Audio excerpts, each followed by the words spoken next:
So I'm going to go, there might still be a little bit. So we're starting paper, I'm clicking the wrong thing, sorry. I need to click papers, okay. So I'm going to go into paper 3. So the stories that we added this week, we read, let's see if I can pull up the schedule. Okay, so this week I want to make sure I tie in Edgar Allan Poe, Wharton's Roman Fever, and Z.Z. Packer's Brownie. So I'll keep that in mind when I'm going on. Can y'all see everything? Yes. As I'm clicking around? Okay, so we're going to go to paper 3. It looks like all those people are here. Poe was a little bit in the other one. And so this week we're talking about language and tone. So it's very, very important that you look at all the handouts. This is kind of silly, the figurative language video, but it's kind of fun. And it goes over, it just kind of does a brief, it's a little rap song about, all the different elements of figurative language. There's a little handout here you definitely want to look at. Let's look at that now, because we're going to get into the papers in a minute. So let's see if this will pull up. Usually if I pull up something from here, it shares for whatever reason, but if I bring anything external in, it doesn't. And if this doesn't come up, I'm not going to share it because I'm just briefly going to talk about these elements that you need to know. Just to kind of, and it's taking forever to pull up as usual. Okay, so whenever something's taking forever to pull up, that's a good time to ask questions. Anybody have any questions on it? For paper two, do we need 4 or 5 paragraphs? Now remember, paper 2, we're not going to talk about papers till we're finished talking about content. So Okay. Right now, I'm strictly talking about the elements and the stories. And the next half of the class, I'm going to get into papers. So let's just focus on what we need to know. This is acting weird over here. No, it did not. It's pulling up. Yeah, it's still doing this thing. Okay. Maybe, okay, I think this is it. I just need to pull it over. But I don't know if y'all are going to be able to see it the way it's acting. I just hate, Word is just wonky. Can y'all see this handout I'm pulling up right now? No. It's not the handout. Something else came over. Let me close that, see if it does that. I think this is it here. If I can get it to move over. I'm trying to see. Okay, I'm not going to pull it up where y'all can see it, but I'm just going to, can y'all see it now, figurative language? No. Okay, so I'm just going to tell you, just to remind you. So figurative language a lot of these are things you've had before. Simile is when you're comparing two unlike objects using the word like or as. He grew like a tall, lanky weed. The midday sun is as bright as gold. So that's simile. And so this is in this handout. Metaphor is a direct comparison. So it's where simile is a little more subtle. Personification is when you give an inhuman thing human qualities. For example, the iron gate stubbornly refused to open. Allusion with an A is a reference to history, literature, art, or religion. Then we have imagery, that's language that appeals to the 5 senses. So you might have visual imagery, you might have auditory imagery, but it's language that the author uses that appeals to those senses. Repetition is repeating words, phrases, and sentences for effect. Symbolism, we use symbols to signify ideas and qualities, like water often symbolizes renewal and cleansing. Alliteration with an A is when the beginning of words starts with the same consonant sound. And then onomatopoeia, these are sound words, like whooshed, pitter-patter, pinged. And diction is the dialect or slang. So there are other kinds of figurative language, but these are just some of the main ones. So you could bring something in that I don't have in here. If you're not sure about it, You can use it, but what I'm going to do is I'm going to talk about the stories now and kind of throw in some of these terms. So one of the stories, the news stories this week is Roman fever, and I don't believe that was on the page. But can someone tell me, those of you that read Roman fever, did y'all notice that a huge part of that story was about irony? Did y'all notice that? Nope, nobody's talking. Did anybody read Roman fever yet? But anyway, so when you're reading Roman fever, I want you to pay attention to that, because there's a lot where, one of the things in irony is where someone does something hoping that something will happen and just the opposite happens. So it's ironic. And so you might want to check into that. Okay, so and Roman fever also has a lot of really good visual imagery. So when you're looking at the story after you read it, go back and find examples of imagery in that story. Brownies, is that one of the stories we're reading this week? Brownies, ZZ Packer. In Brownies, racism is a big issue in this story. And so I know that, so that would be kind of an allusion with an A, because it's kind of referring to things that have happened in history. There's a lot of irony also in ZZ Packer. So make sure that when you're studying that you look at this irony PowerPoint, because it goes over the different kinds of irony. There's like situational irony, dramatic irony. So you want to make sure that I'm not going to be real picky about if you just talk about something being ironic, you don't have to get into the specific kinds of irony. So anyway, in Brownies, of course, you're going to pull up a lot of things. So let's, I'm trying to find a story, and what the other one was, let's see. So I'm going to pull up one of the stories just to give you an example. So we have Roman fever, the cask of Amontillado. Let's see if we can pull that up. That's going to be in the paper too, and I'm pulling that up because, we talked about that last week. So let's get back to paper 3. Sorry, I didn't mean to confuse y'all. Okay, so let's go to Roman fever. Let's hope that it pulls up. Can y'all see it? It's coming up. Mm-hmm. Y'all can see it? Good. Okay, so what you're going to do after you read the story, let's say you're choosing Roman fever.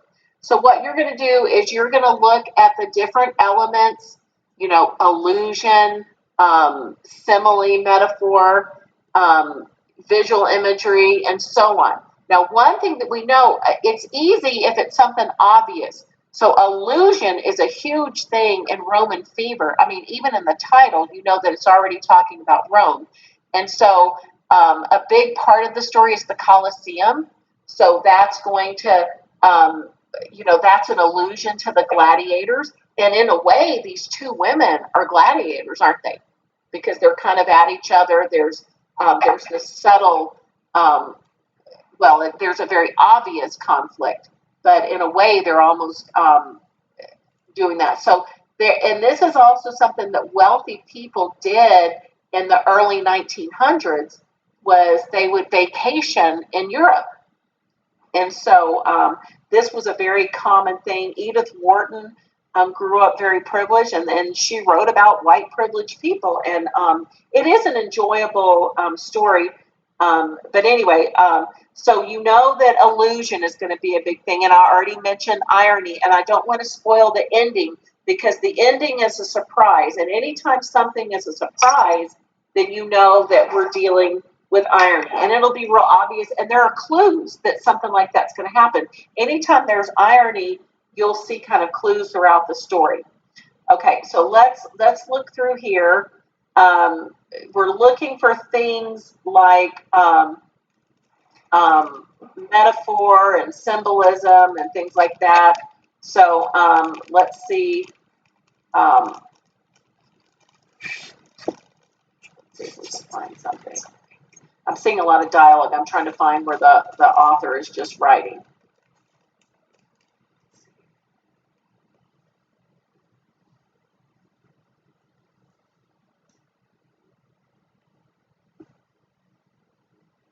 gosh. Okay, one of the things we were talking about irony. One of the things that's interesting is that Barbara Slade, Alida Slade, who's kind of the mean one, she has a very shy, withdrawn daughter, and then Mrs. Ansley has a more vivacious daughter. So there's kind of irony in there because a lot of times mothers and daughters are alike. But in this case, they're not. So I was telling you how irony is throughout the story. And how many elements did I ask y'all to choose in this story? Is it 3 or 4? I think it's just 3. So if you were choosing this one, you would. No, I'm not saying. I'm seeing so much. Okay, here's a good one. Okay, this is good visual imagery. So if you look here, her gaze turned toward the Colosseum. Already its golden flank was drowned in purple shadow, and above it the sky curved crystal clear without light or color. It was the moment when afternoon and evening hang balanced in mid-heaven. So there's a very good example of visual imagery, and anytime you can connect it to the central idea, remember that's something we always want to do. Okay, so again, we have illusion. They talk about Roman fever, which is a lot of times when people went into the Colosseum, they became ill, and because of the damp air, and they called that Roman fever. But there was also an idea that when you were in Rome, Italy is a very passionate, exciting country, and so that Roman fever also kind of conjures up passion and romance and things like that. So definitely look at that. So I think you're going to find visual imagery here, irony. You might see a few similes. If you want to, if you can only find 1 or 2 similes, but also some visual imagery, you could actually just have one paragraph where you combine those two. But the main thing is I want you to have at least 3 that you discuss all together. We're also talking about tone, and this is kind of the tone of the story. And so when you're looking at tone, I like to think of it, is it a positive tone? Is it a neutral tone? Or is it a negative tone? So if we're looking at this story, definitely wouldn't say that it's positive because these women are at each other's throat. You definitely wouldn't say that it's neutral. So it's going to be leaning more towards negative. And so there's, you can think of words like tense. There's a lot of tension, definitely irony, caustic, biting, so there's all kinds of words you can use to describe the tone. And then you would go through and give examples of, you don't have to give quotes or anything, but you can talk about the relationship with the women and how that created a caustic tone. And so anyway, you have a very long story. Believe me, this could be one of the favorite stories you ever read, even though you're going, oh my God, this is so long. But anyway, so just keep that in mind. Let's see if I can pull up another story, Brownies. Hopefully y'all can see this. Now this one, it's kind of hard to read, but this is the only copy I could get. But so I don't know if this, y'all probably can't even see this, but just looking on this page. Man, did you smell them? Arnetta said, giving the girls a slow once over. They smell like chihuahuas, wet chihuahuas. So if it's something like or as, that's going to be a simile. So again, you're going to go through here and you're going to be looking for different kinds of figurative language. The other thing is that you can choose songs. And so if you go to the reading list, let me see if I can get to the reading list real quick. I should have the reading list linked here, so I think I'm going to put that on there because someone needs to mute. Someone's fussing at a dog that needs to mute. Okay, so let's look here. Let's go to 1302 online. I do not have this lecture organized at all. I feel bad for y'all. But this one, it seems like we're covering so much, it's overwhelming.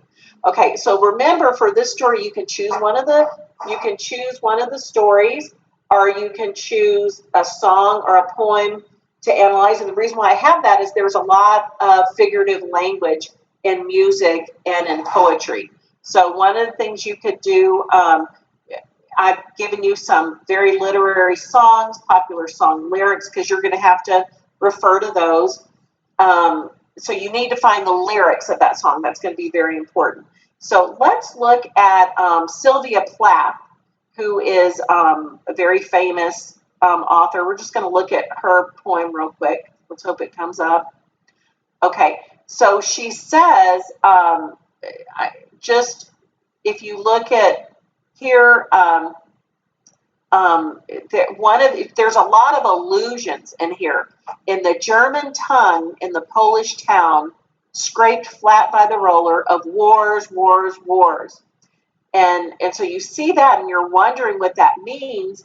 And then you see a lot of, you get here, a Jew to Dachau, Auschwitz, Belsen. I began to talk like a Jew. I think I may well be a Jew. And then at some point, she actually accuses her father of being, a Nazi. And so you see all these images of the Holocaust and of the Hitler regime. And, so that's something you would definitely bring up. So you see that all throughout. So that's definitely allusion. And if you just have one allusion, that can be one paragraph. So you're going to have lots of examples there. She also has a lot of good visual imagery, a lot of repetition, and you'll see that in songs. So you'll see where she says Jew over and over again. Does anybody know German? But she says something over and over again. So there's a lot of, she uses the word you a lot. And you a lot of times is very accusatory. So there's a lot. So I would definitely talk about repetition. And then the tone in this story, again, is it positive? Is it neutral? Is it negative? This is definitely very negative. And if you do some research on Sylvia Plath, she committed suicide in the 1960s. It's very tragic. She suffered from mental illness, but her father died when she was a little girl, and she was angry that she had lost her father. So she actually loved her father, but this anger that she had about his loss came out in this poem. So it's really kind of a strange poem, but she, it's really, that's the kind of poetry she writes. But anyway, so you're going to be looking for, you're going to be looking for the different elements. You're also going to be looking at the tone. So let's go to the stories because I'm running out of time. Not the stories, the papers. The paper. Okay, it says for this paper, you will analyze one of the poems or songs. You can also choose a story, so you can do either one. And then it says, use the following outline to help organize your essay. So just like in every paper we've written, you're going to summarize. And I also would like you to, if it's a poem, make sure you tell us what kind of poem it is. And a lot of times you can just Google to find this out. Is it a ballad? Is it a sonnet? Is it free verse? So make sure you give the author's full name. Summary in poetry and song would be explication. So that's, that really just means summary. And then again, you're going to have the central idea. Okay, and then in one body paragraph, you're going to discuss the use of tone.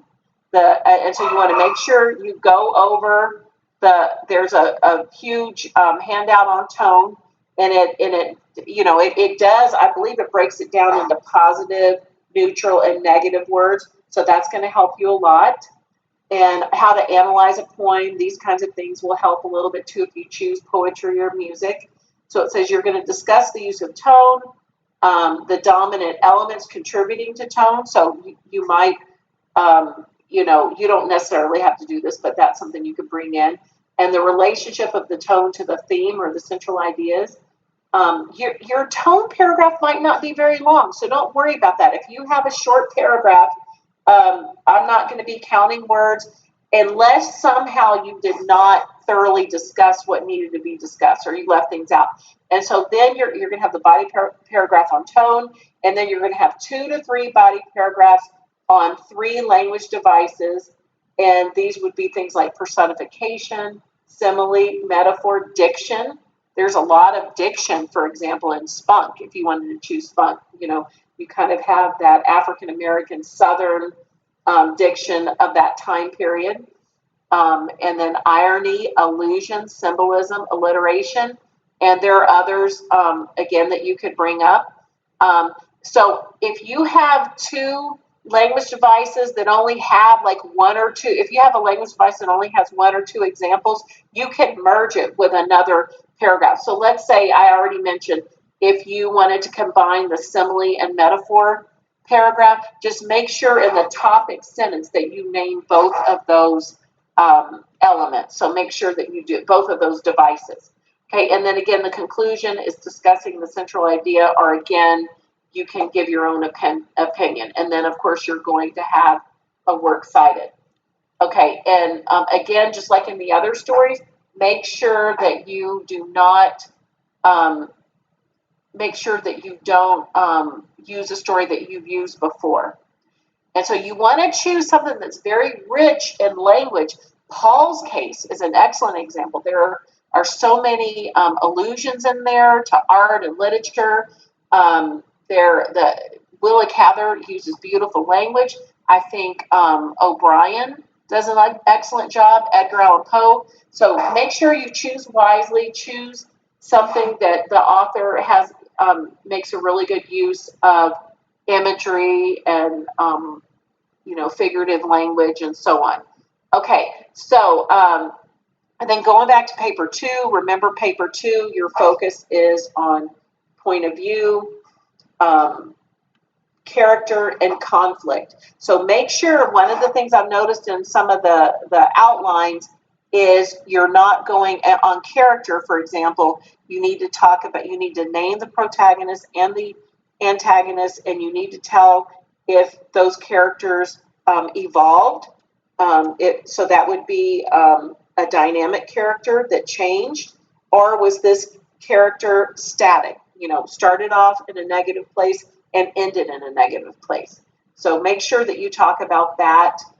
Conflict has been pretty good, and point of view, sometimes you're not getting it right, but that's why it's important to send me the outline, because I'll point that out. So outlines are very, very important. And I know you're going to struggle with this next paper. So again, don't be afraid to ask questions. You can always just shoot me an email, but again, choose wisely, choose a story or a song that makes use of these language devices. Okay, so what I'm going to do, we're about to run out of time. I mentioned a little bit about Roman fever and brownies, and then what was the other story? Roman fever, brownies, and I guess Edgar Allan Poe's story was the other one. And we talked a little bit about that last week. So does anybody have any questions? Y'all unmute. We only have a few minutes. So if you have any questions about either papers 2 or 3, this is a good time to ask. So this week we're peer editing paper 2, but we're going to write our outlines for paper 3.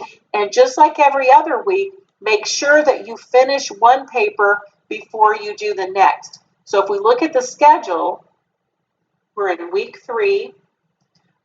So quiz 2 is due, paper 2 is due. So you want to finish up paper 2. You can work a little bit on paper 3 if you're waiting for feedback from me or for the other students. So you can go, okay, while I'm waiting for that feedback, I'm going to do this quiz. Or I didn't read all the stories. I'm going to make sure that I have all those read, or I'm going to go ahead and start working on paper 3. But for the most part, just stay focused on one paper at a time.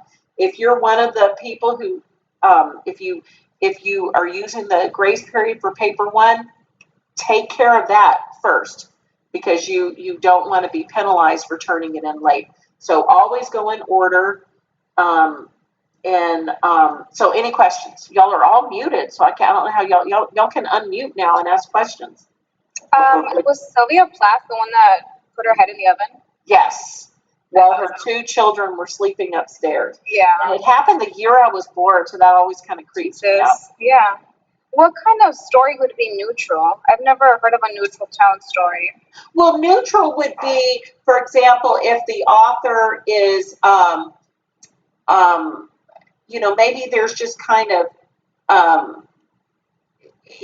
actually neutral would be kind of more close. It just kind of gives you that medium point. So you have some stories that are negative, but maybe they're not too negative. So we have to have neutral in there. Maybe it's just dull. Maybe it's, people that are kind of in a dull existence.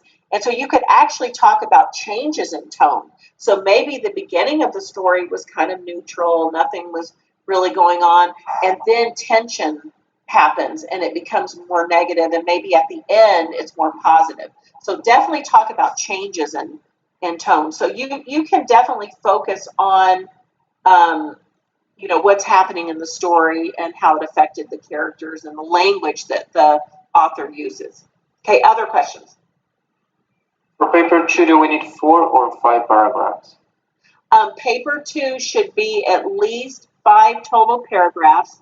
So you're going to have your intro, you're going to have point of view, character, conflict, and then conclusion. Now, some people might want to do 2 character paragraphs because maybe they want to write about the protagonist in one paragraph, the antagonist. Same thing with conflict. You might have students that want to write about the internal conflict in one paragraph and external.